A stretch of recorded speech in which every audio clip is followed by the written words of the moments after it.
तो फिल्म की शुरुआत में हमें कुछ लड़के लड़कियां एक जगह पर बैठे हुए गेम खेलते हुए दिखाए जाते हैं, क्योंकि इन्होंने इस गेम में हिस्सा लिया होता है। यहाँ इन सब का मुकाबला था और जीतने वाले को बहुत सारा इनाम मिलने वाला था। उनके आसपास लोगों की काफी भीड़ भी थी। इस गेम में बस दूसरे प्लेयर्स यानी खिलाड़ियों को मारना और जितने हो सके उतने पॉइंट्स इकट्ठा करना था। जैसे ही गेम शुरू होती है सभी प्लेयर्स एक दूसरे को बहुत मारने लगते हैं, जिस वजह से वो बहुत सारे पॉइंट्स जमा कर लेते हैं। यहाँ एक लड़की ऐसी थी जो नई प्लेयर थी और साथ ही एक लड़का ऐसा था जो गेम्स का मास्टर था, मतलब कि वो बहुत पुराना प्लेयर था और बहुत सारे गेम्स जीतकर उसने बहुत सारे इनाम भी जीते हुए थे। भीड़ उन्हें जोश दिलाने के लिए चिल्ला रही होती है, तो वो पुराना प्लेयर अपने तजुर्बे की वजह से आसानी से आगे बढ़ता रहता है। लेकिन नए प्लेयर को आगे बढ़ने के लिए काफी मुश्किलात का सामना भी करना पड़ रहा होता है और मेहनत भी करनी पड़ रही थी। इसीलिए वो अपने पास रखी एक एनर्जी ड्रिंक की बोतल जिसका नाम इम्पल्स 9 था उसको उठाती है और एक एक घूंट में काफी सारा पी जाती है। एनर्जी ड्रिंक दरअसल ताकत देने वाली ड्रिंक होती है, जिसे पीने से न सिर्फ उसे ताकत मिलती है बल्कि वक्त भी 100 गुना तक स्लो हो जाता है, मतलब बहुत ही आहिस्ता चलने लगता है। अब इस खूबी की वजह से वो उस पुराने प्लेयर समेत सभी को मारकर इस गेम को जीत जाती है और अपने दोस्त के साथ मिलकर अपनी इस खुशी को मनाने लगती है। मगर वो ये नहीं जानती थी कि बहुत जल्द उसकी ये खुशी दुखों में बदलने वाली है। अचानक से ही एनर्जी ड्रिंक की बोतल नीचे गिर के टूट जाती है और सारी ड्रिंक बिखर जाती है। इसके बाद सीन अचानक से बदल जाता है, जहाँ वो लड़की खुद को 3 बच्चों की माँ पाती है। उसका घर बहुत ही पुराना और गंदा था, वहाँ मॉडर्न दौर जैसी कोई भी चीज नहीं थी और तो और बिजली भी नहीं थी इधर, जिसे देखकर तो उसकी तकलीफ में काफी इजाफा हो गया होता है। फिर जब वो घर से बाहर आती है तो देखती है कि बाहर की दुनिया भी बंजर और उजाड़ के अलावा और कुछ भी नहीं है। यहाँ तक कि हवा भी जहरीली थी, जिसमें सांस लेना भी मुश्किल था और मास्क लगाने की जरूरत पड़ती थी। इसके बाद हमें पास्ट यानी गुजरे हुए वक्त का सीन दिखाया जाता है, यानी जहाँ से इस सब की शुरुआत हुई थी। हम इसी लड़की को देखते हैं जिसका नाम वेल है, जो एक गेमर थी। उसकी जिंदगी का सिर्फ एक ही मकसद था कि वो एक अच्छी गेमर बनकर खूब पैसा और शोहरत कमाए। वो अपने डैड के साथ एक घर में रहती थी और ये वक्त था 2017 का। एक दिन उसके डैड उसे होटल की जॉब के इंटरव्यू के लिए तैयार करते हैं, जहाँ वो नाखुश होकर कपड़े पहनकर तैयार होती है और इंटरव्यू के लिए निकल जाती है। बाहर गाड़ी में उसका दोस्त उसके लिए इंतजार कर रहा था। फिर थोड़ा आगे जाने पर वेल पिछली सीट पर बैठकर अपने इंटरव्यू वाले कपड़े बदलकर नॉर्मल कपड़े पहन लेती है और इंटरव्यू देने की बजाय अपनी पसंदीदा गेम फील्ड ऑफ फायर खेलने पहुंच जाती है। बाकी गेम्स की तरह फील्ड ऑफ फायर भी काफी सारे प्लेयर्स की गेम है, जिसका मेन मकसद बाकियों को मारकर खुद आखिर तक टिके रहना होता है। वेल सोचती है अगर वो ये गेम जीत गई तो लाखों रुपए कमा लेगी और जाहिर है मशहूर भी हो जाएगी। फिर उन पैसों से वो अपने लिए एक गेमिंग कंप्यूटर खरीदेगी। तब उसका दोस्त बताता है कि आज की गेम में रॉय नाम का एक पुराना और माहिर प्लेयर अपनी हैरान कुन परफॉर्मेंस देने वाला है, तो जरा ध्यान से। जो सुन वो थोड़ा घबरा जाती है। फिर बहुत जल्द वो उस एरिया में पहुंच जाते हैं जहां गेम खेली जानी थी, जहां वो पुराना प्लेयर रॉय अपने फैंस के साथ तस्वीरें बना रहा था। अब पहली गेम शुरू होने से पहले वेल का दोस्त उसे समझाता है कि तुम्हें जज्बाती हो कि नहीं, बल्कि पूरे ध्यान से खेलना है ताकि तुम किसी तरह फाइनल यानी आखिरी गेम तक पहुंच जाओ। जिस पर वेल कहती है हाँ तुम फिक्र ही मत करो, मैं ऐसे ही करूंगी, क्योंकि मैं उस घमंडी रॉय को कैसे भी करके हराना चाहती हूँ। कुछ ही वक्त के बाद सभी प्लेयर्स अपने अपने कंप्यूटर के सामने बैठ जाते हैं और गेम शुरू हो जाती है।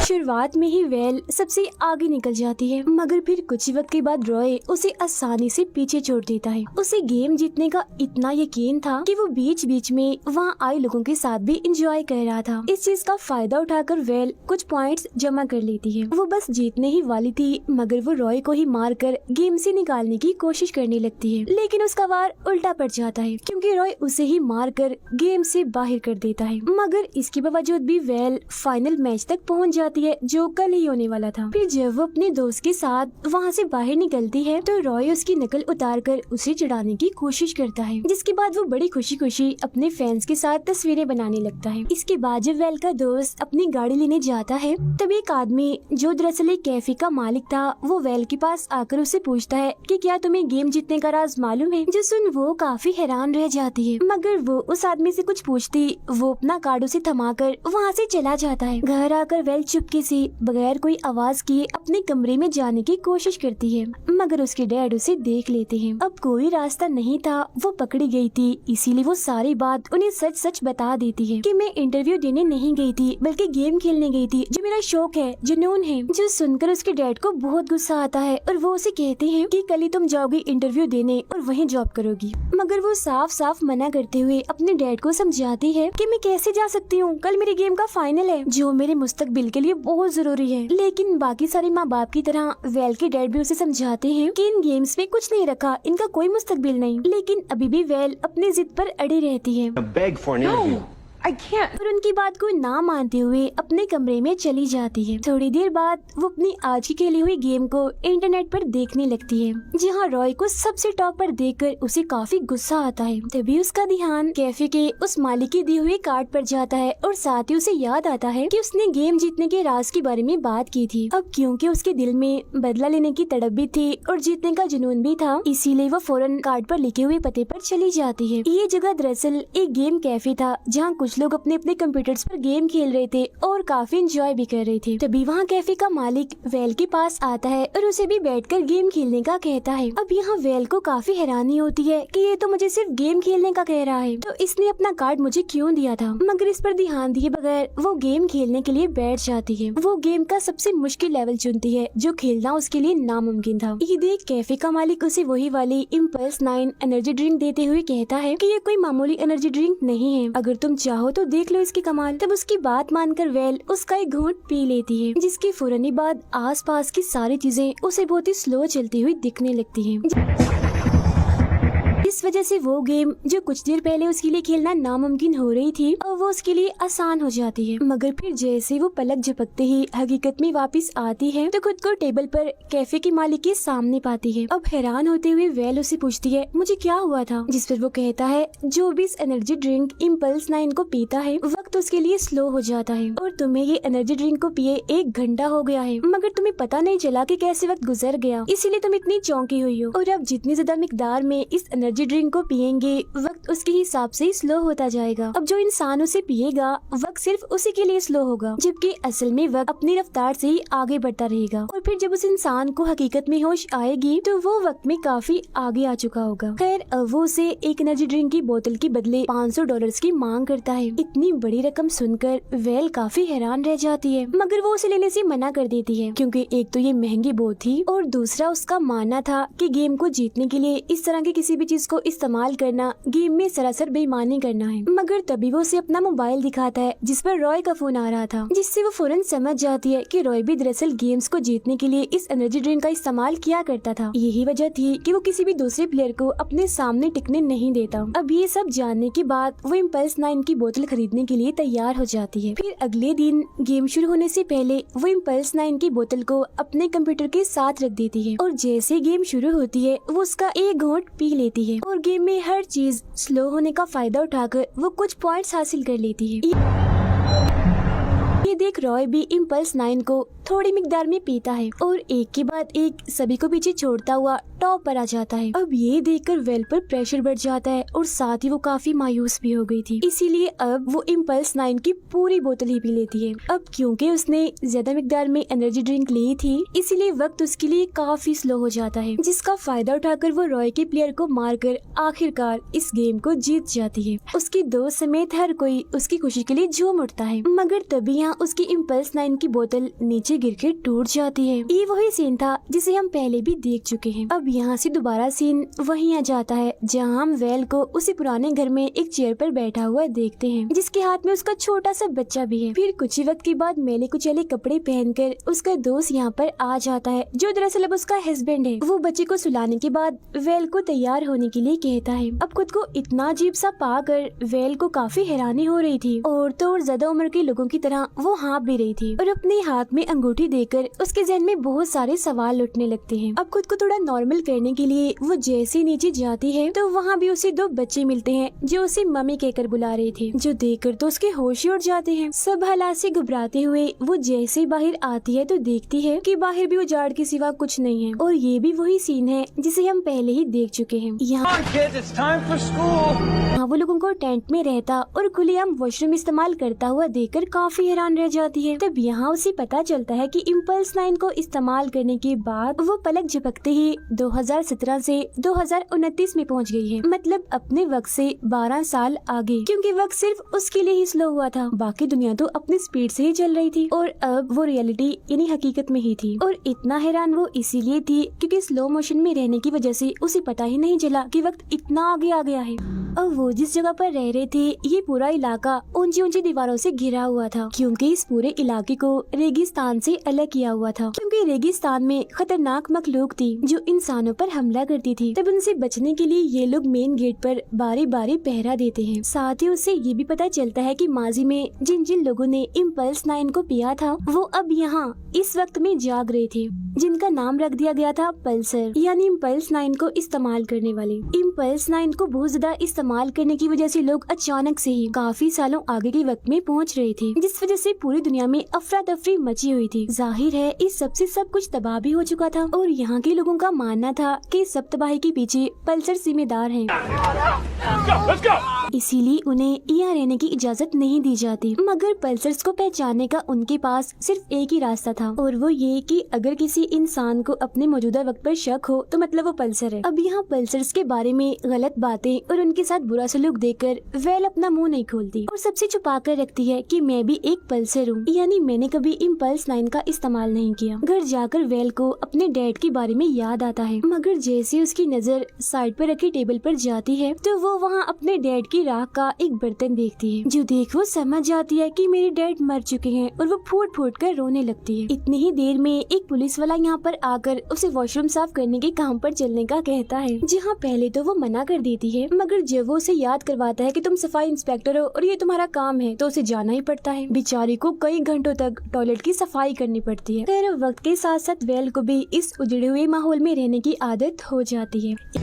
एक दिन वो अपने सारे काम खत्म करके अपने बच्चों को स्कूल से लेने जाती है, जहाँ उसकी बेटी उसे अपनी ड्राइंग देते हुए कहती है कि मामा आप मेरी हीरो हैं। मगर क्योंकि वेल काफी थकी हुई थी इसीलिए वो ना बच्ची की ड्राइंग देखती है और ना ही उसकी बात सुनती है। घर आकर वो देखती है कि उसका हस्बैंड साइकिल पर बैठा जोर जोर से पैडल मार रहा था। असल में वहाँ बिजली ना होने की वजह से वो फील्ड ऑफ फायर गेम खेलने के लिए बिजली बना रहा था। अब वेल अपनी पसंदीदा गेम देखकर काफी हैरान हो जाती है और साथ में वो खुश भी थी। जब उसका हस्बैंड घर से बाहर जाता है तो वो अपने बच्चों के साथ बैठकर गेम खेलने लगती है। कुछ देर बाद उसका हस्बैंड भागकर घर आता है। वो काफी डरा हुआ था और कहता है कि आज गार्ड की ड्यूटी करने की तुम्हारी बारी थी जिसे तुम भूल गई थी, जिस वजह से पहरा देने वाले एक आदमी को अंदर आने का मौका नहीं मिला, तो वो उस खतरनाक मखलूक का शिकार बन गया। दोनों फौरन भागकर घर से बाहर जाते हैं, जहाँ उस आदमी की वाइफ रो रही थी। अपनी गलती पर शर्मिंदा होकर रोते हुए वेल घर जाने लगती है, मगर उसका हस्बैंड कहता है अभी तुम्हारी ड्यूटी का वक्त खत्म नहीं हुआ, ड्यूटी करो। तो वो दुखी होते हुए गार्ड का काम पूरा करती है। घर आकर भी वो काफी दुखी थी। उसे एहसास होता है कि ये जगह मेरे लिए नहीं है, मतलब मैं यहाँ नहीं रह सकती। इसीलिए वो उस रेगिस्तान में जाने का इरादा करती है जहाँ वो खतरनाक मखलूक थी। मगर जाने से पहले वो अपने हस्बैंड को खत लिखती है जिसमें वो बता देती है कि मैं पल्सर हूँ। फिर अगले दिन वो कभी वापस ना लौटने का इरादा करके निकल जाती है।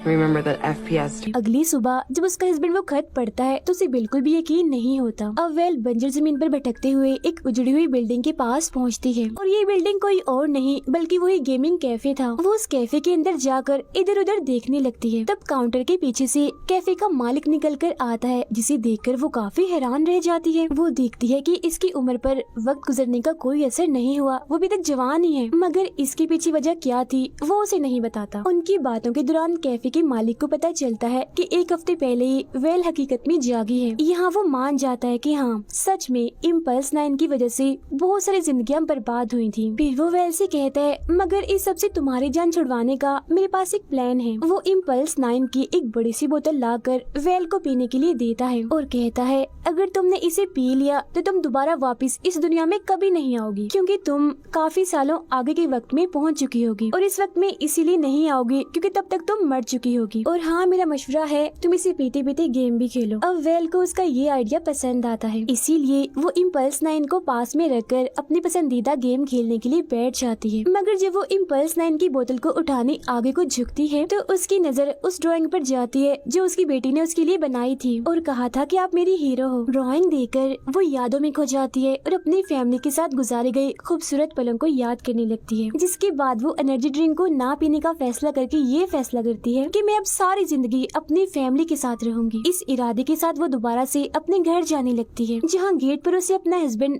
गार्ड की ड्यूटी करते हुए दिखता है। वो वेल से काफी नाराज था, इसीलिए वो गेट खोलकर उसे अंदर आने नहीं देता और कहता है तुम पल्स थी, तुमने हम सबको धोखा दिया। जिस पर वेल अपने किए की माफी मांगती है। अभी उनकी बात चल ही रही थी कि तभी उन्हें दूर से गोलियां चलने की आवाज सुनाई देती है, क्योंकि वो खतरनाक हमलावर मखलूक इनके इलाके की तरफ बढ़ रही थी। तब यहाँ ये बात खुलकर सामने आती है कि ये खतरनाक मखलूक जो बनी हुई है ये कोई और नहीं बल्कि इंसानों का ये ग्रुप है। मगर ये इंसानों के दुश्मन थे, उनका मांस खाते थे। उन्हें पास आता देख उसका हस्बैंड जल्दी से गेट खोलकर उसे अंदर ले आता है। जिसके बाद इधर अलार्म बज जाता है, सभी लोग डर जाते हैं और यहाँ से भागने लगते हैं। वेल उनमें से एक औरत से पूछती है, जिस पर वो बताती है कि हम सब खाई की तरफ जा रहे हैं, क्योंकि उन हमला आवरों को रोकने का कोई रास्ता नहीं है हमारे पास। ये जानकर उसे दुख होता है और क्योंकि यहाँ के सारे लोग उससे काफी नाराज थे, इसीलिए सबका भरोसा जीतने के लिए वो एक प्लान बनाती है। वो अपने हस्बैंड से कहती है मैं यहाँ रुककर जितनी देर हो सके उन हमलावरों को रोकने की कोशिश करूंगी। और वो उसे यहाँ अकेले छोड़कर जाना तो नहीं जा रहा था, मगर जब वेल उसे बच्चों की खातिर यहाँ से जाने का कहती है तो वो उसकी बात मान लेता है और यहाँ से चला जाता है। इसके बाद इम्पल्स 9 की बड़ी बोतल जिसे वो अपने साथ लाई थी उसे लेकर लड़ाई के लिए तैयार हो जाती है। तब वो हमलावर गेट के पास पहुंचकर हमला करने के लिए आगे बढ़ते हैं। तब यहाँ वेल को पता चलता है कि इन हमलावरों का लीडर और कोई नहीं बल्कि रॉय था। जहाँ रॉय उसे बताता है कि मैं हकीकत में कुछ सालों पहले पहुंचा हूँ, मैंने सब पर हमला करके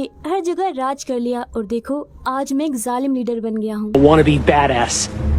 और मैं अपने रास्ते में आने वाले किसी भी इंसान को मार सकता हूँ। मगर उसकी धमकियों का वेल पर कोई असर नहीं होता, क्योंकि लोगों के आने से पहले उसने एनर्जी ड्रिंक की पूरी बोतल पी ली थी। सबूत के तौर पर खाली बोतल को वो रॉय के सामने फेंकती है, जिसके बाद अचानक वो दोबारा स्लो मोशन में चली जाती है। फिर वो गैस के कैंस पर गोलियां चलाती है, जिससे सारे हमला आवर हवा में उड़ जाते हैं। फिर लगातार गोलियां चलाकर वो उन सबको मार देती है सिवाय रॉय के। मगर बदकिस्मती से उसे भी 2 गोलियां लग जाती हैं, जिससे वो जख्मी होकर जमीन पर गिर जाती है। तभी रॉय आकर उस पर गोली चलाता है, मगर उसका निशाना चूक जाता है। इस मौके का फायदा उठाकर वो रॉय पर ही गोली चलाकर उसे जान से मार डालती है। इसके बाद वो आसमान की तरफ फ्लेयर गन चलाती है, जो देख उसके हस्बैंड को सिग्नल मिल जाता है कि अब उनके इलाके में कोई खतरा नहीं है, हर लिहाज से वो महफूज है। एक तरफ उसका हस्बैंड आसमान की तरफ सिग्नल देकर खुश हो रहा था, तो वहीं दूसरी तरफ वेल अपनी आखिरी सांसें गिन रही थी। मरते मरते वो मुस्कुरा भी रही थी। तो उसकी मुस्कुराहट के साथ ही ये फिल्म यहीं पर खत्म हो जाती है।